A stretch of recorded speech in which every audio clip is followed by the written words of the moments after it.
brother, unfortunately, March 25th, 1996, was murdered. He was murdered in the streets of the Bronx. The assailant, the alleged murderer, got away with it, and I went off the deep end after that. Right. I went dark, and I say this in the book, you know, and I say this because people have to know this. My wife didn't even know about this story because I didn't tell anybody what I was doing after my brother's murder. I kind of snapped after I saw my brother under the sheet, and you could read the details of it all Sure. when you read the book.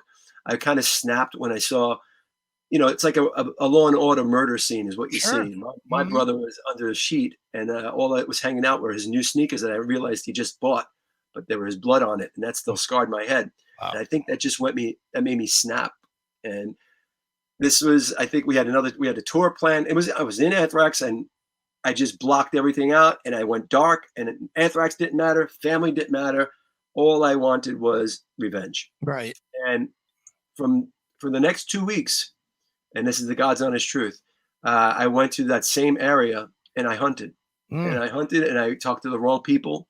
I got things that I should not have had in my hands because I've never shot a gun in my life. Right. You know, I was all ready. I was stalking. I was staking out. I was staking out like people do outside of places, and ready. Fortunately, 2 weeks in, after apparently alleged person who did this moved. I heard he was in hiding.